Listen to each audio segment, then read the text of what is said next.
जी अस्सलाम वालेकुम स्टूडेंट्स। जी फाइनली आप लोगों ने देख ही लिया है। कैसे हैं आप सब लोग? फाइनली लिंक आपको मिल गया, ऐसा ही है ना? Thanks God, really. जी गुड हो गया। जी today our topic is assessment of the head and neck. Last हमारा क्या टॉपिक था? Interviewing skills and health assessment, and also we are discussing already functional health pattern. Okay, are you with me? Voice and also slides are visible? Good. Today our learning objectives is, at the end of this lecture, student will be able to identify the anatomic structure of the head and neck, identify the lymph nodes of the head and neck, and describe the system specific health history for the head and neck. Okay.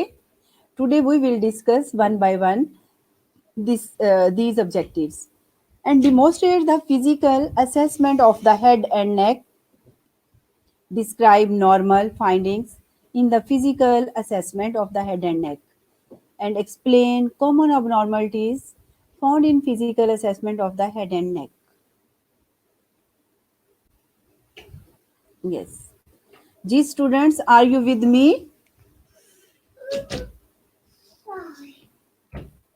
Dear students, are you with me? Hello.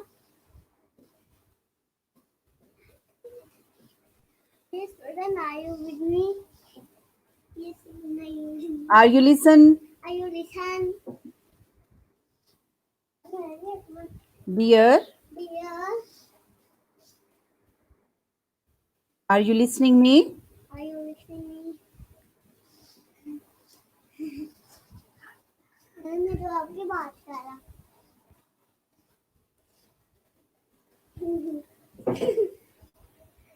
Ji students, आप लोगों को नजर आ रहा है? Slides visible हैं? कोई issue तो नहीं है आपको? Dear, are you listening me? Yes, good. Good. Finally, we are got the link. Okay, now we will briefly discuss anatomy and physiology. The skull is made up of the bone of the cranium and the face. The cranium include frontal, parietal, temporal, and occipital bone. The muscles of the face play a role in expression of emotion and assist in neck movement. And movement of the facial muscles is controlled by cranial nerve fifth and seventh. The carotid artery provide the blood supply to the head. The temporal artery supply blood to much of the face. As you know कि हम यहाँ discuss कर रहे हैं briefly anatomy and physiology कि school जो है वो किस चीज से बनती है, made up of the bone, और बोन किसकी है? क्रीनियम की। और क्या है उसके साथ? फेस है। और क्रीनियम के अंदर क्या क्या चीजें इंक्लूड है? Frontal, parietal, temporal and occipital bones. और मसल्स जो है हमारे फेस के वो प्ले करते हैं important role in expression of emotions और असिस्ट करते हैं नेक मूवमेंट में। Are you got my points? Movement of the facial muscles is control by the cranial nerve fifth and seventh. और कैरोटिड आर्टरी क्या करती है? प्रोवाइड करती है blood supply to the head. Temporal artery supply blood to much of the face. Is it clear? Okay जी। The neck is supported and made mobile by vertebral process and the sternocleidomastoid muscles and trapezius muscles. The hide bone superior to the larynx is the only bone in the body and does not directly articulate with another bone. It serves as a movable base for the tongue and an attached for muscles of the neck. The thyroid gland is in middle of the neck, inferior to the trachea.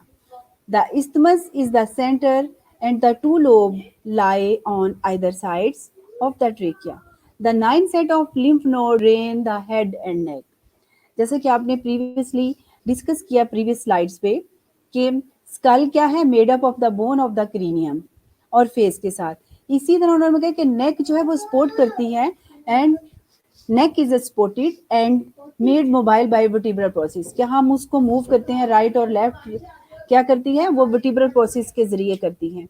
And the स्टर्नोक्लाइडोमेस्टाइड muscles हमारे कौन से हैं, ये support करते हैं हमारे नेक के muscles हैं। और ट्रेपेजियस मसल्स क्या है, हमारे शोल्डर के। तो तब हमारी जो है वो नेक को वर्टिब्रल कॉलम की सपोर्ट है, स्टर्नोक्लाइडोमेस्टाइड मसल्स की सपोर्ट है, ट्रेपेजियस मसल्स की सपोर्ट है, तो मूवमेंट होती है उसकी। जैसा कि आपने देखा कि नेक की सपोर्टिंग है, और इसी तरह हाइट बोन क्या है, हमारे नेक का ही पार्ट है ना। Height bone superior to the larynx is the only bone in the body that does not directly articulate with the another bone। जैसा कि आपको पता है कि हाइट बोन जो है superior to the larynx है, is the only bone in the body that does not directly articulate with another bone। और ये क्या सर्व करती है, वो मूवेबल बेस होती है किसकी, फॉर द टंग, और अटैचमेंट होती है मसल्स ऑफ द नेक के साथ। The thyroid gland is in middle of the neck, interior to the trachea. The isthmus is the center and the two lobe lie on either sides of the trachea। उनके thyroid gland है हमारी नेक के दरमियान में, middle में, और नेक के interior में। ठीक है, नेक के इंटीरियर क्या है, टू द ट्रेकिया, और इस्थमस क्या है, वो हमारे सेंटर में है, और टू लोब है उसके दोनों तरफ ट्रेकिया के, either sides of the trachea, दो लोब्स हैं उसके। और 9 सेट जो है हमारे लिम्फ नोड्स के, वो ड्रेन होते हैं हमारे हेड और नेक में। Is it clear, you got my point. जी, जब भी हम किसी चीज की हिस्ट्री लेते हैं तो एज यू नो कि हमें लैंड मार्किंग जरूर करते हैं। आइदर वो हमारा रेस्पिरेटरी सिस्टम है, आइदर वो हमारा एब्डोमिनल असेसमेंट है, आइदर वो हमारा हीट असेसमेंट है, या हेड नेक असेसमेंट है। तो इसमें हम लैंड मार्किंग भी हम करेंगे फेस की, बोन ऑफ द स्कल की। ठीक है, लैंड मार्किंग जैसे ये स्लाइड शो कर रही है कि नॉर्मली अगर हम पेशेंट्स को देखें असेसमेंट करते वक्त, ठीक है, नॉर्मली अगर हम देखते हैं,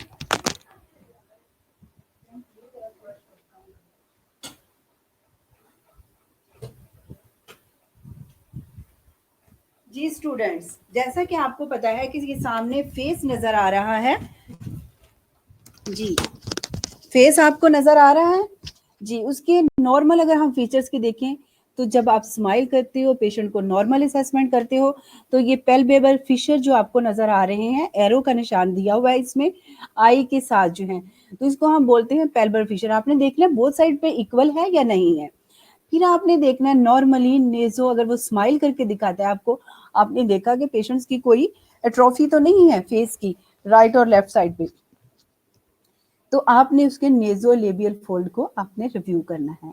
जी क्लियर स्टूडेंट्स, जी सब समझ आ रही है, कोई इश्यू तो नहीं है students, are you here with me. Okay जी, अंसब आर यू हेयर।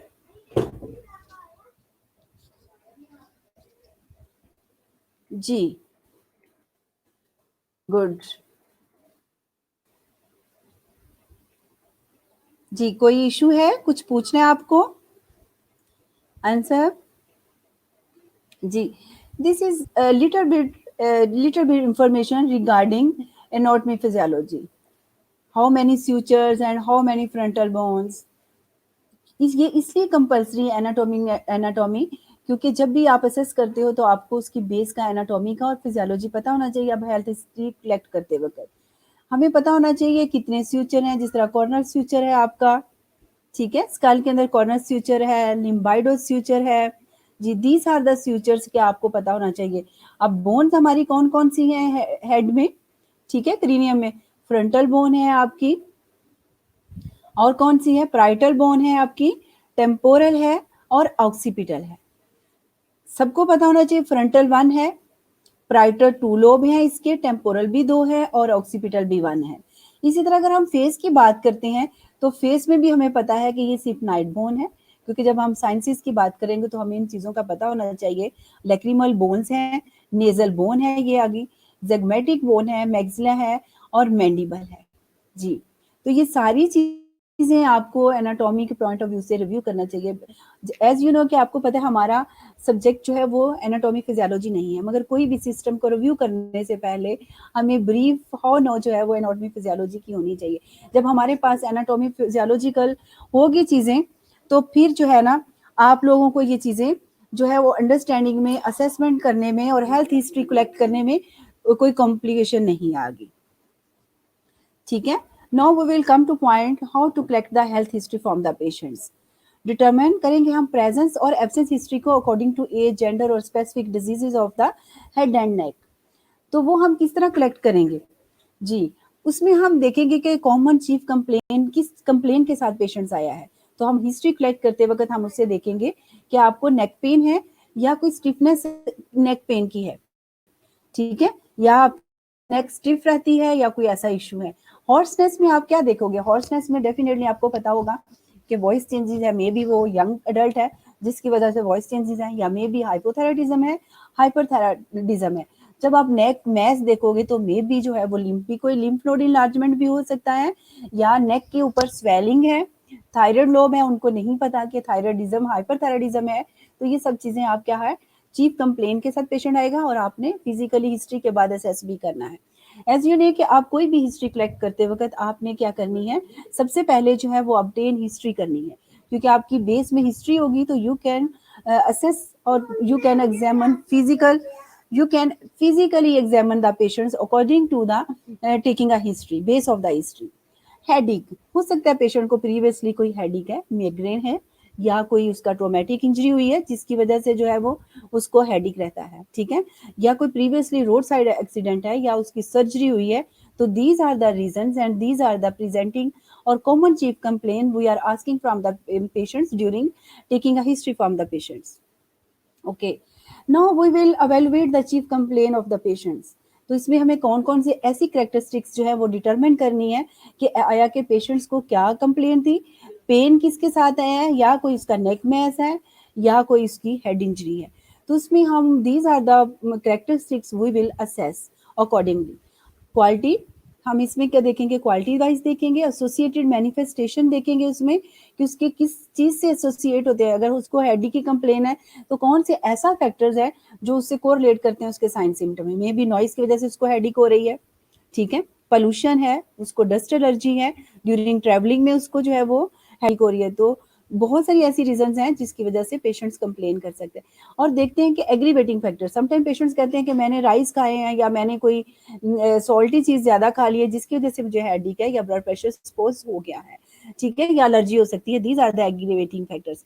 एलेविएटिंग फैक्टर्स, कौन सी ऐसी चीज आप लेते हो तो जिसमें एलेविएट हो जाता है, कौन सा ऐसा फैक्टर्स है, या कोई आप इन्वायरमेंट चेंज करते हो या कुछ ऐसी चीज है जिसकी वजह से आप जो है वो उसको देख सकते हो। सेटिंग, कौन सी ऐसी सेटिंग है या आप जिसमें जाते हो सकता है कोल्ड इन्वायरमेंट है या हॉट इन्वायरमेंट है जिसकी वजह से आपको जो है वो आपको चेंज हो सकता है।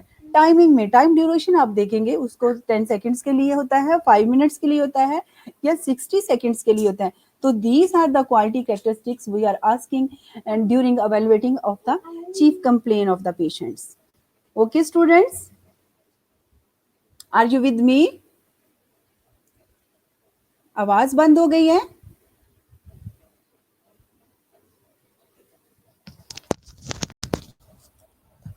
आवाज नहीं आ रही बेटा, आवाज बंद हो गई है। शोर आ रहा है जी?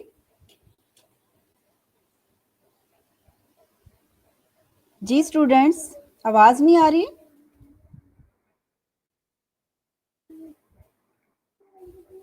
जी, वॉइस इशू?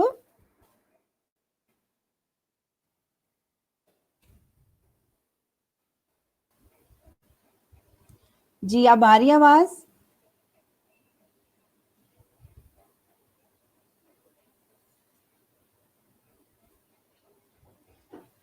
अब आ रही आवाज?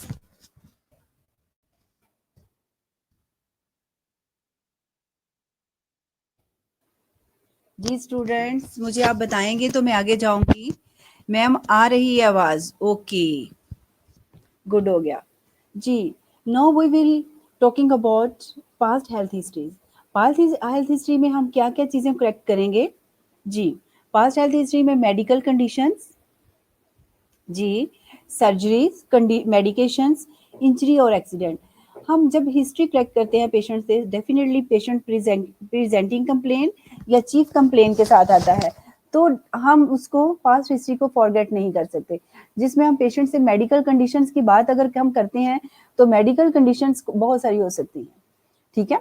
हो सकता है पेशेंट डायबिटीज है, हाइपरटेंसिव है, कोई रीनल फेलियर का पेशेंट है, ठीक है, कोई एसाइटिस का पेशेंट है, लिवर सिरोसिस है उसको, तो ये मेडिकल कंडीशंस हो सकती है। या सर्जरी की अगर हम पूछते हैं तो पेशेंट की प्रीवियस सर्जरी कोई हो सकती है, ठीक है। सर्जरी में क्या हो सकता है, मे बी पेशेंट फीमेल है तो उसकी कोई अपेंडिसाइटिस, मेल और फीमेल है उसकी अपेंडिसाइटिस हुई हुई है, फीमेल पेशेंट है तो उसकी क्या होगी, कोई उसका सिजेरियन हो सकता है, ठीक है। मेडिकेशन प्रीवियसली कोई पेशेंट को एस्थमेटिक है या एनी अदर उसकी मेडिकल कंडीशंस है, तो जिसकी वजह से जो है वो कोई मेडिकेशन ले रहा है प्रीवियसली, इंजरी और एक्सीडेंट की कोई हिस्ट्री है, तो these are the health past health history we are asking from the patients. Okay, now we will focus on the family health histories. Family health history भी उतनी ही ज़रूरी है कि जितनी कि हम बाकी उसकी हिस्ट्रीज को रिव्यू करते हैं। फैमिली हिस्ट्री क्या करना है, एक तो हम फैमिली में हम देखते हैं कि उसकी प्रीवियसली पेशेंट्स को जेनेटिक में ही तो ये चीज़ नहीं आई, कोई डायबिटिक है तो उनकी फैमिली में डेफिनेटली डायबिटिक हो सकता है, कोई थायराइडिज्म की अगर बात होती है, कोई हेडी की बहुत प्रीवियस कंप्लेन है तो वो हम चीज़ देख सकते हैं। पेशेंट जो है वो हाइपरटेंसिव है, कार्डियक डिजीजेज है, सो मेनी मेडिकल कंडीशंस, तो हम उससे पूछ सकते हैं, ठीक है, ताकि आपको अंडरस्टैंडिंग में इजी हो, पेशेंट्स को जो है वो मेडिकल रिव्यू करने में, हेल्थ हिस्ट्री कलेक्ट करने में डिफिकल्टी ना हो।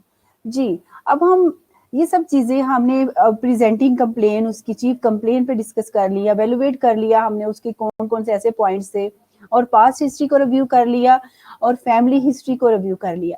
अब जबकि हमने उसको असेस करना है तो कौन कौन से ऐसे जनरल अप्रोचेस हैं आप जो हेड और नेक असेसमेंट करने के लिए आप यूज करेंगे।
जी अब आ रही है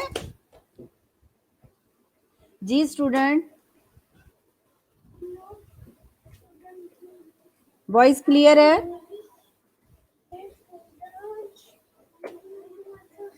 ओके, इक्विपमेंट हमें क्या चाहिए? अब आ रही है। ओके स्टूडेंट, सबसे पहले तो हमने बात की कि हम अब जनरल अप्रोच जो है हेड टू टो जो है वो हेड टू नेक सॉरी हम असेसमेंट करते वक्त पेशेंट पे जो है वो अप्लाई करेंगे, जिसमें हम ग्रीट करेंगे पेशेंट को और एक्सप्लेन करेंगे प्रोसीजर टू द पेशेंट्स कि हम क्या करने आ रहे हैं, क्या करने जा रहे हैं। उसमें इन्वायरमेंट आपकी काम क्वाइट होनी चाहिए, वार्म होनी चाहिए, क्योंकि अकॉर्डिंग टू आपके वेदर, ये नहीं कि आप बहुत ज़्यादा वार्म हो, बहुत ज़्यादा आप कोल्ड आपके हैंड हो। एडिक्वेट लाइटिंग होनी चाहिए, पेशेंट को आप राइट सिटिंग पोजीशन में रखना है, क्योंकि आपने हेड और नेक की जो है असेसमेंट कर रहे हैं और आपने कंपेयर करना है बोथ साइड्स को, राइट और लेफ्ट को, क्योंकि हमने हेल्थ असेसमेंट का एक जो है वो फोकस पॉइंट है कि सिमेट्री और एसिमेट्री को हम डिस्कस करते हैं।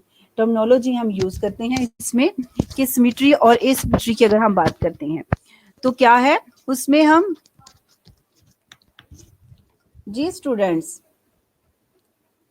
मेरी तरफ एक्चुअली नेटवर्क कोई इशू नहीं है बेटा, थोड़ा बहुत अगर अप डाउन हो सकता है, वॉइस में चेंजेस हों। All is clear? Voice clear है? जी वॉइस क्लियर है? हेलो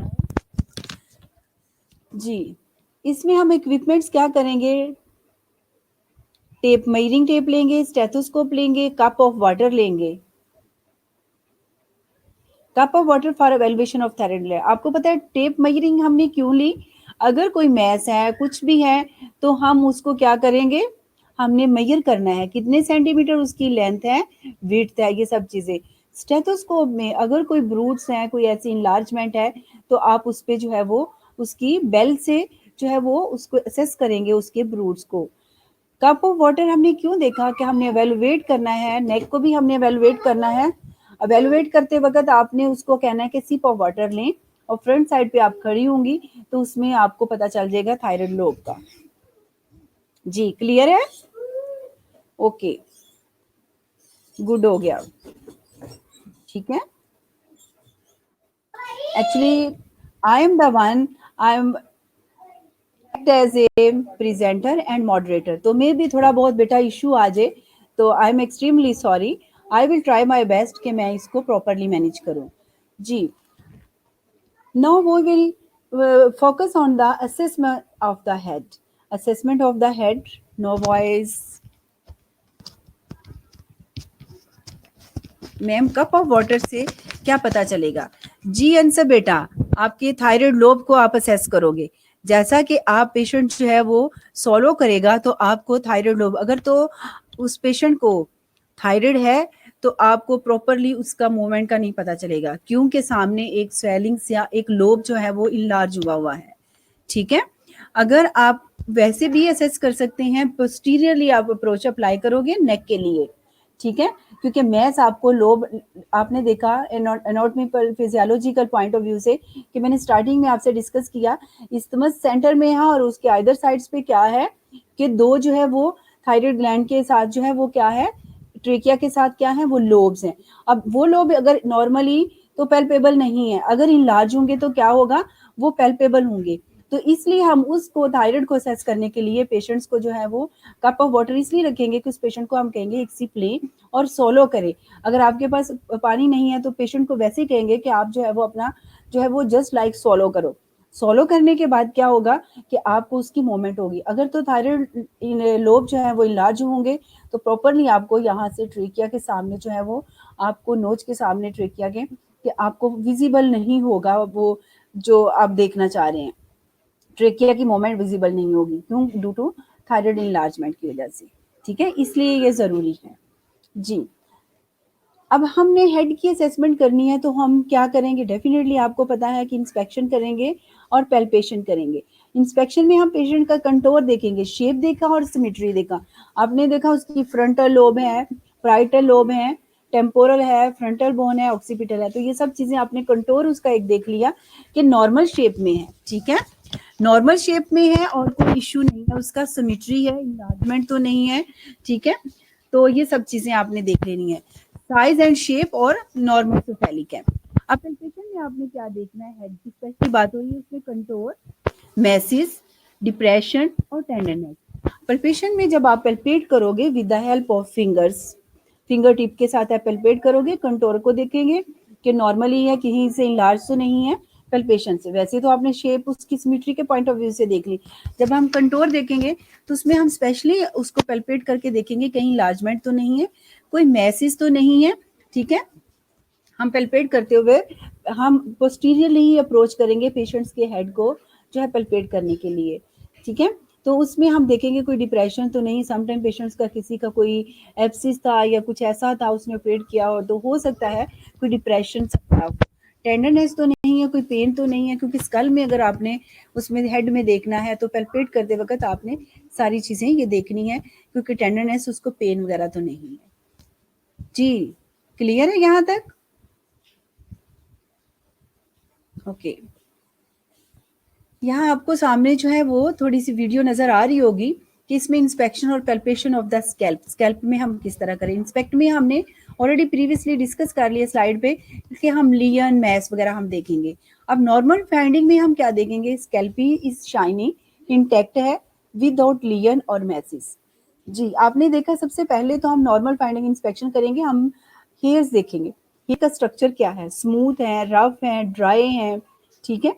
ये सारी चीजें हम उसको देखेंगे। स्कैल्प देखेंगे, जब हम देखते हैं उसको हेयर्स को सेपरेट करके, तो आपने क्या करना है कि वो शाइनी है, ये तो नहीं स्कैल्पी सी है, कोई डैंड्रफ है उसके अंदर, स्किन इंटैक्ट है, ये सब चीजें आप उसमें देखोगे कि कोई लियन तो नहीं है, कोई मैस तो नहीं है। This is the normal finding. अब नॉर्मल अगर आपको कोई नजर आ रही है, कोई डिटेक्ट करती है, तो उसमें कोई हो सकता है कोई ईचिंग करते वक्त में भी पेशेंट्स के सर में लाइज है, ईचिंग की है, तो कोई उसकी जो है वो ब्लीडिंग है, कोई उसको स्कैल्प है, सॉरी हो सकती है स्किन डिजीजेज हो सकती हैं, जिसकी वजह से जो है वो पेशेंट्स के कोई लियन है, कोई मैस है, हीमाटोमा है, कोई प्रीवियस उसके हेड इंजरी हुई हुई है, कोई स्कार है, ये सब चीजें क्या होंगी आपको जो है वो विजिबल जो है वो सॉरी आप पैल्पेट कर सकते हो। अगर ब्लीडिंग लीजन्स है तो वो भी आप उसको देख सकते हो।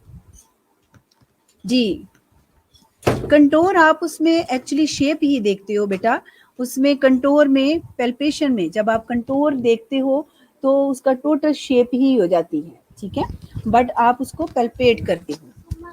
जी क्लियर है?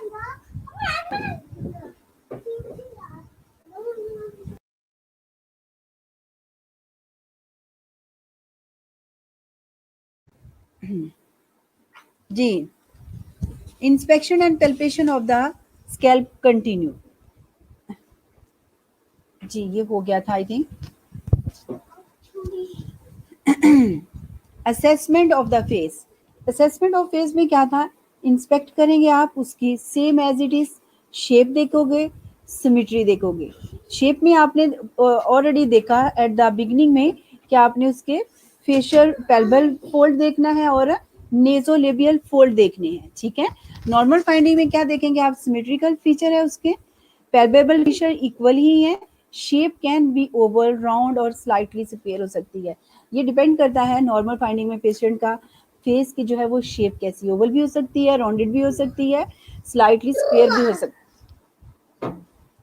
भी हो सकती है। These are the normal findings.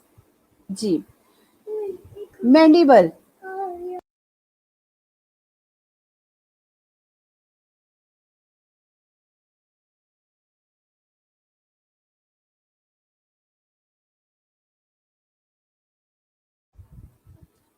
जी मैंडिबल की अगर हम बात करते हैं तो टेम्पोरल आर्टरी, टेम्पोरोमैंडिबुलर जॉइंट्स, इसकी हम देखते हैं। अब टेम्पोरल आर्टरी में क्या देखा आपने, पेल्पेट करेंगे हम above zygomatic bone between eye and top of the ears. तो ये टेम्पोरल आर्टरी की हम उसको पेशेंट को कहेंगे, मूवमेंट की बात करते हैं। ये सामने आपको एक पिक्चर विजिबल होगी जिसमें लिखा हुआ है टेम्पोरोमैंडिबुलर जॉइंट, ठीक है, स्लाइड नंबर 16 ही है। तो इसमें पेशेंट्स को हम माउथ उसका ओपन करवाएंगे और जस्ट हम उसके ऊपर फिंगर भी रखते हैं, ठीक है, अपनी फिंगर रख के उसको देखते हैं कि वो मूवेबल पैल्पेबल मूव होती है zygomatic bone between eye and top of the ears, ठीक है। Temporomandibular joints, interior of ear, जी, between mandible and temporal bone, palpate joint as a person open a mouth. Patient को हम कहेंगे अपने mouth को ओपन करें, तो वो ओपन करेगा तो हम उसको इजीली पल्पेबल कर सकते हैं फिंगर टिप से। उसमें अब नॉर्मल क्रैपिटेशन हो सकती है, नॉर्मल वो कोई क्रैपिटेशन नहीं होगी, और लिमिटेड रेंज ऑफ मोशन हम करेंगे, और पेशेंट को माउथ ओपन करने में भी जो है वो पेन होगी, टेंडरनेस होगी। अब नॉर्मल फाइंडिंग की अगर हम बात करें तो उसको कोई डिस्कम्फर्ट नहीं होगा, जॉइंट आर्टिकुलेट जो होगा स्मूथली होगा, कोई क्रैपिटेशन नहीं होगी विदाउट क्लिकिंग और क्रैपिटस। अब नॉर्मल की बात करेंगे तो डेफिनेटली पेशेंट को पेन होगा और क्रेपिटस भी होगा। जी स्टूडेंट्स, जी, now clear everything, now clear, okay, आवाज भी आ रही है। जी, फेस की असेसमेंट पॉइंट ऑफ व्यू से अब नॉर्मल फाइंडिंग क्या क्या हम देख सकते हैं उसके अंदर। जी, अब नॉर्मल फाइंडिंग क्या क्या हो सकती हैं।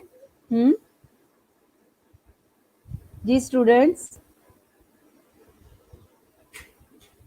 जी नौरीन, गुड। अब नॉर्मल फाइंडिंग में क्या क्या होगा, डिफॉर्म करेंगे हम और एब्सेंट करेंगे। डिफॉर्म और एब्सेंट स्ट्रक्चर होगा उसका, डिफॉर्मिटीज होंगी। डिफॉर्मिटी क्या है, कोई भी अबनॉर्मेलिटी हो सकती है, एसिमेट्री है, डेफिनेटली आपको पता है ए फॉर एब्सेंट है, क्या है, एसिमेट्री भी हो सकती है। जी, एसिमेट्रिकल है तो आप उसको मेंशन करोगे एसिमेट्री। अगर आपको लग रहा है कि कोई प्रॉब्लम नहीं है, कुछ नहीं है, तो वो आप उसको मेंशन करोगे। मोर और less pronounce facial features, disease which may alter facial features, कि हो सकता है कोई ऐसी डिजीज है जिसकी वजह से उसके फेशियल फीचर जो है वो अल्टर हुए हैं, जैसे कि बेल पॉल्सी है, टेम्परेरी डिसऑर्डर है अफेक्टिंग क्रीनियल नर्व सेवंथ। क्योंकि आपने पीछे पढ़ा था, डिस्कस किया था कि जो है वो इसको ब्लड सप्लाई कौन सी है, फिफ्थ और सेवंथ जो है क्रीनियल नर्व जो सप्लाई कर रही होती है फेस को, तो वो क्या करती है, producing a unilateral facial paralysis हो जाता है बेल्स पॉल्सीज में। ठीक है, तो इस वजह से कोई भी डिजीज इशू हो सकता है। Abnormality finding of a face में be cleft palate, yes of course ये भी हो सकता है। ठीक है स्टूडेंट्स, जी, these are the some points, stroke versus Bell's palsy. जी, what do you understand about stroke? Ji,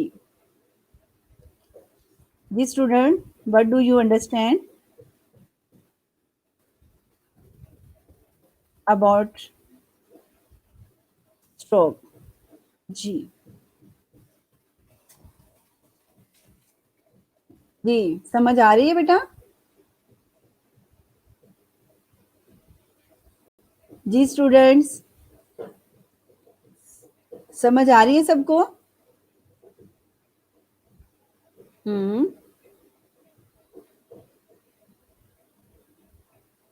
very good.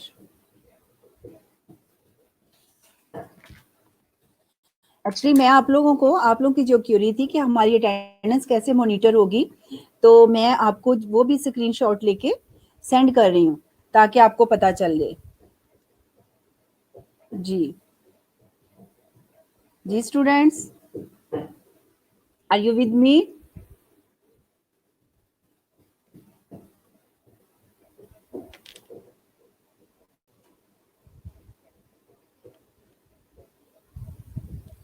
जी, क्योंकि आप सबको चाहिए था कि एविडेंस क्या है मैडम हमारी अटेंडेंस का, तो उस पॉइंट ऑफ व्यू से मैं चाह रही हूँ कि आपका जो है वो मैं आपको उसका स्क्रीनशॉट लेके भिजवा दूँ।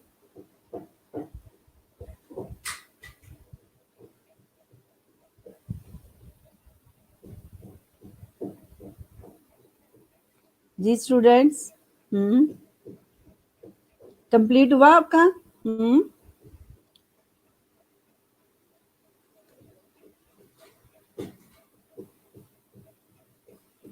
जी,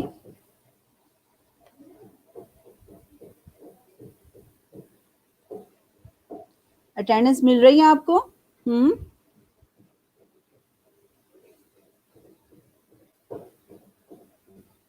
यस, ओके, जी मैम, हो गया, well done. Lack of oxygen to brain tissue, good. Bell's palsy में क्या है, हमारी क्रीनियल नर्व सेवंथ जो है वो पैरालिसिस में इन्वॉल्व होती है, यूनिलैटरल हो सकता है उसमें बेल्स पॉलिसी में, ठीक है, thought to be happen due to herpes simplex virus. हिम्प्ले आपको पता होना चाहिए कितनी टाइप 1 टाइप 2 होते हैं, हर्पिस सिम्प्लेक्स और जोस्टर, हर्पिस जोस्टर।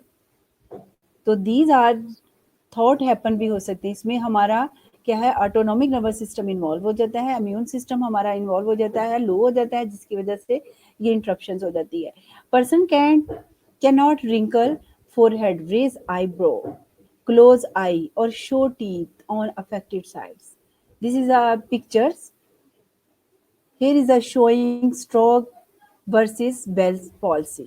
तो दिस इज, ये देख रहे हैं आप सब कि इसमें किस तरह उन्होंने अपनी आईब्रो को, पर्सन कैन नॉट रिंकल, मतलब उसकी एक तरफ जो है वो लेफ्ट साइड पे क्या है, राइट साइड पे अफेक्टेड है, तो वो जो है वो फोरहेड के ऊपर रेज आईब्रो हो जाता है उसका, और आई उसकी जो है वो क्लोज समटाइम होती है, नहीं भी होती, और शो जो है उसके टीथ नजर आ रहे होते हैं, किस साइड पे, अफेक्टेड साइड पे, सडन इंटरप्शन भी हो जाता है जी। डाउन सिंड्रोम, डाउन सिंड्रोम में क्या है, ट्राइसोमी 21 कैरेक्टरिस्टिक्स क्या हो सकती हैं पेशेंट्स की, अब स्लैंटिंग आई हो सकती है, जस्ट लाइक चाइनी लुक उसकी आ जाती है, उसकी नोज क्या होती है, फ्लैट होती है, ब्रिज और नोज जो है वो दोनों ही उसके बिल्कुल चिपटे हुए होते हैं, फ्लैट होते हैं, और प्रोट्रूडिंग क्या होती है, उसकी टंग बाहर की प्रोट्रूड हुई होती, निकली होती है, शॉर्ट ब्रॉड उसकी नेक होती है, बिल्कुल उसका नेक का और शोल्डर्स का जो है लो ट्रंक का पता ही नहीं चल रहा होता है, ठीक है, short broad neck with the webbing just like, और स्मॉल बहुत छोटे छोटे उसके हैंड्स होते हैं, ठीक है जी। जी स्टूडेंट्स, एक्रोमेगैली, जिस तरह हमने देखा कि हमने फेशियल में हमने देखना है एसिमेट्री है, नॉर्मली नॉर्मल है या अब नॉर्मेलिटी है, तो आपने फेशियल में देखा कि पेशेंट की हो सकता है एक्रोमेगैली है, this is abnormality, an enlargement of the skull and perineal bone due to increase growth hormone. तो नोट हम क्या करेंगे, coarsening of our features with the broadening of the nasal alae and prominence of the zygomatic arch. तो उसमें आपको prominent patients की look पे ही पता चल जाएगा कि इसका फेस इनलार्ज है, दिस इज अबनॉर्मेलिटी, ठीक है जी। हाइड्रोसेफलस, हेड की अगर हम बात करें तो हेड जो है वो आपका इनलार्जमेंट हो जाता है, हेड का किसकी वजह से हो जाता है, इनएडिक्वेट drainage of the cerebrospinal fluid resulting in abnormal growth of the school, ठीक है। हाइड्रोसेफलस में क्या होगी, इनलार्जमेंट आपके हेड की हो जाएगी, किसकी वजह से होगी, इनएडिक्वेट ड्रेनेज हो जाएगी, इसका सेरिब्रोस्पाइनल फ्लूइड होगा due to abnormal growth of the skull की वजह से। और कैरेक्टरिस्टिक्स क्या, इनलार्जमेंट हेड की होगी, बल्जिंग फॉन्टानेल्स होंगे और डायलेटेड स्कैल्प वेन, आपको क्या होगा कि मतलब उसकी लार्ज हेड होगा, जस्ट लाइक वो बल्ज कर रहा होगा, शाइन कर रहा होगा उसके फोंटानेल्स, और डायलेट हुई होंगी उसकी स्कैल्प के ऊपर जो होंगी वेन्स होंगी वो बहुत प्रोमिनेंट आपको नजर आ रही होती है जी। नेक की अगर हम बात करें तो हम, ये था हेड की, हेड के अंदर क्या क्या जो है वो अब नॉर्मलिटी और नॉर्मल फीचर में हम असेस कर सकते हैं, क्योंकि हेड और फेस, हम हेड के बारे में भी डिस्कस किया, और फेस, क्योंकि हेड और नेक को जो है हम सेपरेट नहीं पढ़ सकते, सॉरी हेड और फेस को जो है हम सेपरेटली जो है वो डिस्कस नहीं कर सकते, पैरेलल ही चलता है जी। नेक, नेक की अगर हम बात करें तो इसमें भी हम इंस्पेक्शन और पैल्पेशन करते हैं। नॉर्मल फाइंडिंग में क्या करेंगे, हम नेक की हम रेंज ऑफ मोशन देखते हैं, pain free symmetrical muscles, no mass जी। क्या हेड में रिपीट करना है, नेटवर्क इश्यू था, ओके स्टूडेंट्स जी। हेड की अगर हम बात करें, हेड में डाउन सिंड्रोम की लुक आ जाती है। हेड और फेस की अगर हम बात करें, बेटा मुझे बताएं कि कौन सी स्लाइड पे जो है वो नेटवर्क इशू था, ठीक है बेटा, आई विल अंडरस्टैंड, बट मुझे आप बताएं कि कौन सी स्लाइड जो है वो मैं आपको रिपीट करूं जी स्टूडेंट्स।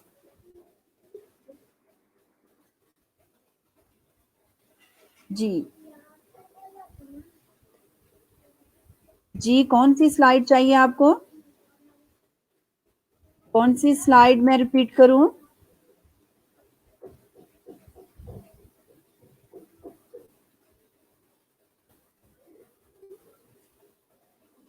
जी स्टूडेंट्स, कौन सी स्लाइड?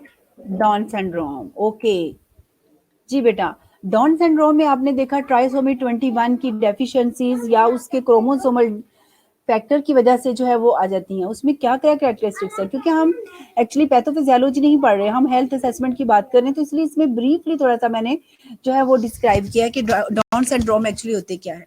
ये ट्राइसोमी 21 के फैक्टर्स की डेफिशिएंसी की वजह से होता है। उसकी कैरेक्टरिस्टिक्स में क्या है, ये अब स्लैंटिंग आईज की हो जाती हैं, जस्ट लाइक आपने देखा वो चिपटी हुई उसकी, मतलब जो है वो like I think rounded shape में भी नहीं है, जस्ट लाइक वो एक मार्क की तरह जो है टिपिकल लुक आ रही होती है, ठीक है।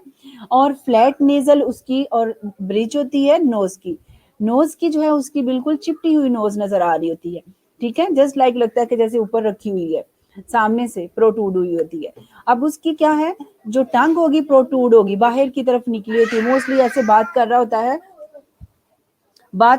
है, और वो लग रहा है कि जैसे कि उसकी टंग बाहर निकली हुई है। और उसकी शॉर्ट ब्रॉड नेक होगी विद द वेबिंग, जस्ट उसकी चेस्ट के साथ ही उसकी नेक भी जो है वो चिपकी हुई होती है, लग ही नहीं रहा इसकी नेक है भी नहीं है। और बहुत स्मॉल से उसके हैंड्स होते हैं, ठीक है, क्लियर जी। एक्रोमेगैली, एक्रोमेगैली आई थिंक आप अंडरस्टैंड कर गए होंगे। इसमें इनलार्जमेंट हो जाती है स्कल की और क्रीनियल बोन की, ठीक है, enlargement of the skull and cranial bone due to किसकी वजह से, इंक्रीज हार्मोन हो जाते हैं उसके। और नोट में हम क्या करते हैं, क्रोजनिंग फीचर हो जाते हैं, कोरेज उसके फीचर्स हो जाते हैं with the broadening of the nasal alae and prominence of the zygomatic arch. Sometime ऐसे पेशेंट्स के हार्मोनल चेंजेस की वजह से जो कि अफेक्ट हो जाते हैं उसके फेस पे और क्रीनियल बोन पे, समटाइम पेशेंट्स के जो हैंड भी बहुत बड़े बड़े नजर आते हैं जी। हाइड्रोसेफलस, हाइड्रोसेफलस में क्या इन्लार्जमेंट हो जाती है हेड की, किसकी वजह से हो जाती है, इनएडिक्वेट ड्रेनेज हो जाती है सेरिब्रोस्पाइनल फ्लूइड की, जिसके रिजल्ट में क्या हो जाते हैं या कि कॉन्सिक्वेंसेस में क्या हो जाते हैं, अब नॉर्मल ग्रोथ हो जाती है स्कल की, ठीक है। और विद करेक्टरिस्टिक्स में क्या हो जाती है, इनलार्ज हो जाता है उसका हेड और बल्ज करने लग जाता है उसके फोंटानेल्स, और उसकी जो डायलेटेड स्कैल्प वेन जो है वो प्रोमिनेंट हो जाती हैं जी। Clear students? ओके अब हम नेक की तरफ देखते हैं कि नेक में हम कौन कौन से ऐसे जो है हम इंस्पेक्ट चीजें करते हैं और पैल्पेट करते हैं, ठीक है। Inspection and palpation, we are using two techniques in this system जी। नॉर्मल फाइंडिंग में हम देखेंगे पेशेंट्स की फुल रेंज ऑफ मोशन, जिसमें हम उसके एंगल्स की भी देखते हैं कि हम उसके हाइपर एक्सटेंशन करवाते हैं, फ्लेक्शन करवाते हैं, रोटेशन ऑफ द नेक करवाते हैं और राइट और लेफ्ट मूवमेंट करते हैं। तो तब हमें पेशेंट्स का देखते हैं, अगर तो वो पेशेंट नॉर्मल हेल्दी उसकी फाइंडिंग है, कोई उसको इश्यू नहीं है, तो आप उसको वो पेन फ्री होगा, सिमेट्रिकल मसल्स होंगे और कोई उसको मैस जो है उसका विजिबल नहीं होगा। अब नॉर्मल फाइंडिंग की अगर बात करें, अब नॉर्मल फाइंडिंग की, तो उसमें लिमिट रेंज ऑफ मोशन होगी, पेन होगी, एसिमेट्री मसल्स और मैसेज भी होगा। क्योंकि देखिए अगर हम उसकी रेंज ऑफ मोशन हमने 4 ही देखनी है, ठीक है, आपने हाइपर एक्सटेंशन भी देखनी है, उसकी फ्लेक्शन भी देखनी है, ठीक है, और आपने राइट और लेफ्ट भी जो है वो उसके मूवमेंट देखनी है कि आपने उसने शोल्डर को टच कर रहा है या नहीं है, उसको कोई पेन तो नहीं है, टेंडरनेस नहीं है, तो दीज आर नॉर्मल फाइंडिंग। अब नॉर्मल में वो जरा सा हाइपर एक्सटेंड करेंगे तो उसको पेन होगी, कोई मैस होगा वो भी विजिबल होगा और एसिमेट्री मसल्स मूवमेंट होगी। इज इट क्लियर जी? These are the lymph nodes. Actually यहाँ हम देखते हैं कि हम स्ट्रक्चर के पॉइंट ऑफ व्यू से कि इसमें हम क्या क्या चीज़ें नेक में असेस कर सकते हैं। This is a internal carotid artery, क्योंकि एनाटॉमी फिजियोलॉजी के पॉइंट ऑफ व्यू से हमें, क्योंकि आपने पहले ही स्टार्टिंग में देखा और अभी भी हमने नेक की अगर असेसमेंट करते हैं तो उसमें हमें हाउ नो एनाटॉमिकली जो है उसके स्ट्रक्चर का पता होना चाहिए, उसके फिजियोलॉजी का पता होना चाहिए, देन हम उसके असेसमेंट में जो है वो कंफर्टेबल फील करेंगे। अब इंटरनल कैरोटिड आर्टरी है, इसमें एक्सटर्नल कैरोटिड आर्टरी है, कैरोटिड साइंसिस होते हैं, एक्सटर्नल जुगुलर वेन है, इसमें कॉमन कैरोटिड आर्टरी है, इंटरनल जुगुलर वेन है, और इसमें क्या हो गया, लेफ्ट सब क्लेवियन आर्टरी है, लेफ्ट सब जो है वो क्लेवियन वेन भी है। क्या है फ्रंट पे आप देखते हैं, हाइड बोन है उसकी, थायराइड कार्टिलेज है और क्रिकाइड कार्टिलेज है, थायराइड ग्लैंड है एंड ट्रेकिया है। ये क्या है, ब्रीफ रिव्यू है, हम anatomy physiological point of view से इसको हम जब हमने लिम्फ नोड की उसमें चीज़ें देखनी है जी। अगर हम एंगल की अगर बात करते हैं, क्योंकि हमने पढ़ा एनाटॉमिकल फिजियोलॉजिकल में at the beginning of this lecture कि उसमें हमारे स्टर्नोक्लाइडोमेस्टाइड मसल्स हैं हमारे नेक में। कौन से हैं? इंटीरियर एंगल है उसका और पोस्टीरियर एंगल है मसल्स का, और उसके साथ हमारे ट्रेपीजियस मसल्स आ जाती हैं। Is it clear? और क्लेविकल कौन से एंगल है हमारे? इंटीरियर एंगल है स्टर्नोक्लाइडोमेस्टाइड मसल्स का, पोस्टीरियर है और क्लेविकल है हमारे, ये मसल्स के हैं। अब सबसे पहले तो हमने देख लिया कि सिमेट्री में हेड एंड नेक मसल्स को, रेंज ऑफ मोशन में देख लिया, पेशेंट से पूछ लिया, ask person to touch chin to chin जी। जो रोटेशंस की बात मैंने पहले कर दी, टर्न हम हेड करेंगे to right and left, try to touch each ears to shoulder, extend head backward. Note करेंगे हम limitations of the movement, already I discuss previous slide.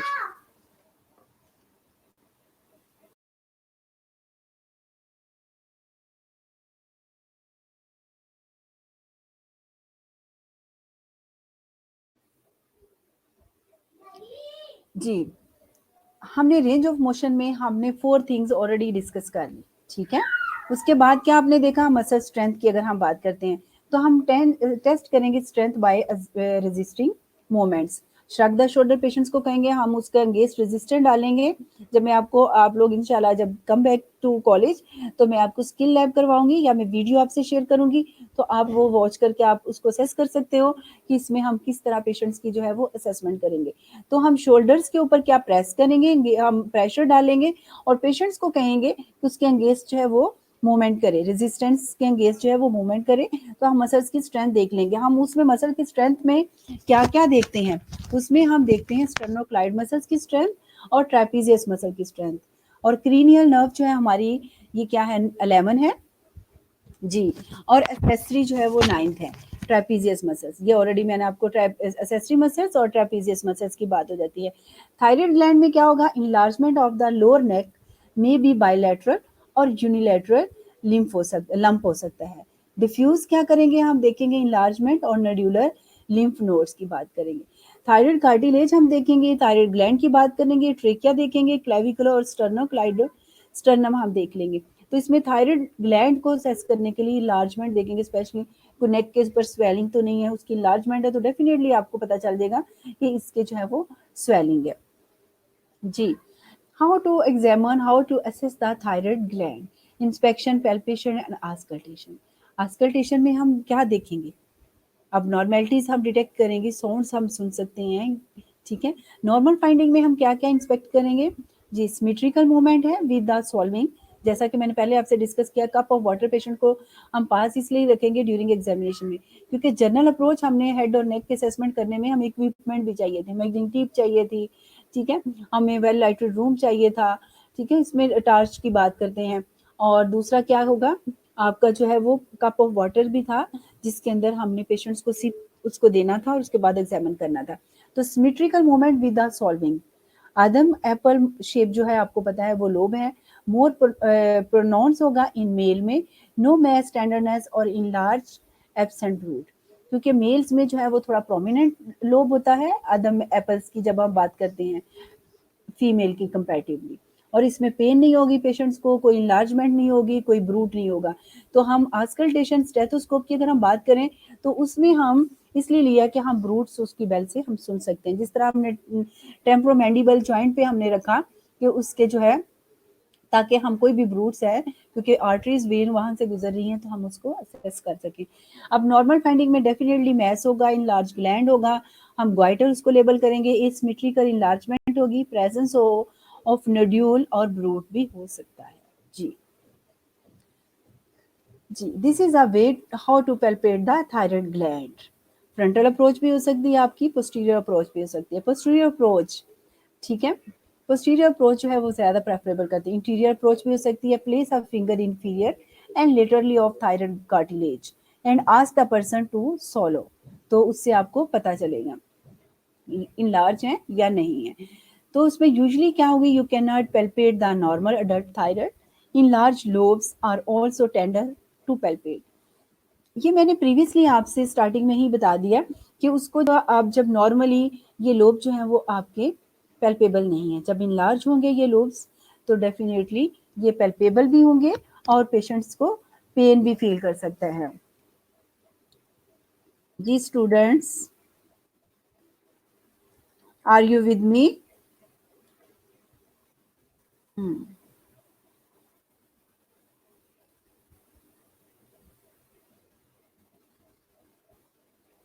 Students, are you here? Okay जी, position of the thumb to evaluate the midline positions of the trachea।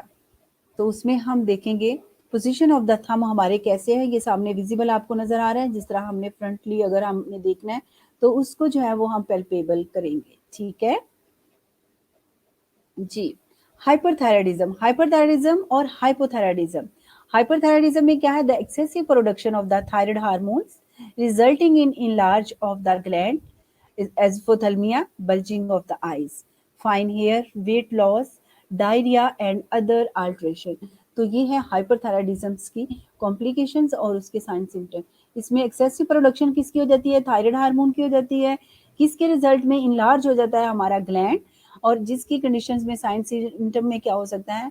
एस्पोथेल्मोस हो सकता है, जिसमें bulging आई बाहर की तरफ हो जाती है, हमारे फाइन हेयर्स होने स्टार्ट हो जाते हैं, वेट हमारा कम होना स्टार्ट हो जाता है, मोस्टली और परसिस्टेंटली पेशेंट्स को जो है वो डायरिया होता है और अदर अल्ट्रेशन भी आ जाती हैं।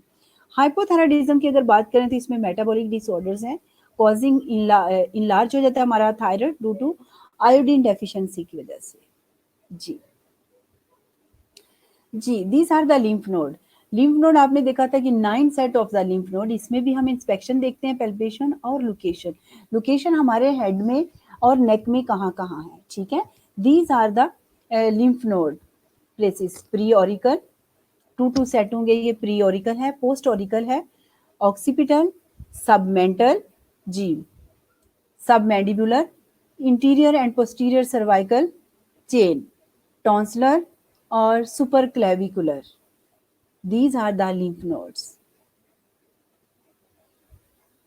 जी यहाँ आपको क्लियर पिक्चर नजर आ रही होगी कि पोस्टीरियर ऑरिकल में स्ट्राइड नोड्स पे ऊपर आ जाते हैं, प्री ऑरिकल फ्रंट पे आ जाते हैं, ऑक्सीपिटल आपकी ऑक्सीपिटल पे आ जाते हैं, और पैरोटाइड पे आ जाते हैं आपके, फेशियल भी हैं जो कि इतने पैल्पेबल नहीं है, स्टर्नोक्लाइडमास्टाइड मसल्स पे आ जाते हैं, और डीप आपके आ जाते हैं सर्वाइकल चेन में, और जो है वो सुपरफिशियल आ जाते हैं, ठीक है।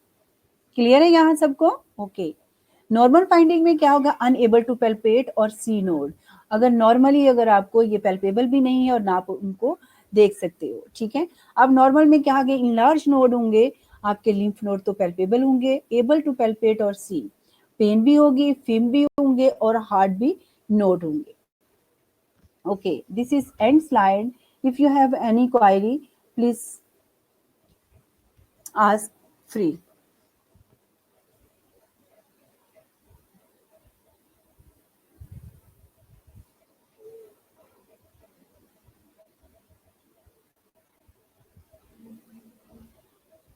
जी students,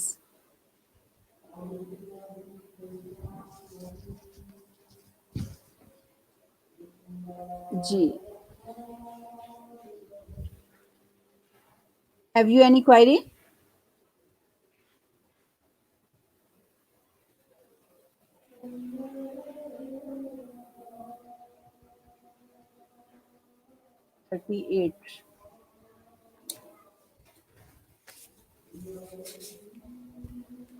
ji students, clear, all are clear, very good.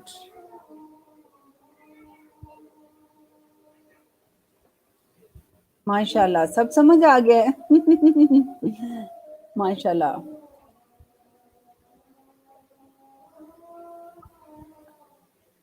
All are understand और clear.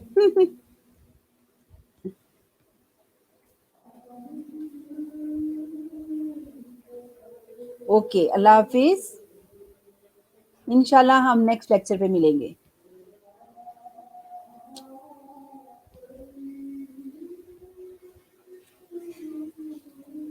Allah Hafiz. Prayer for me, मेरे लिए भी दुआ करना। Okay students.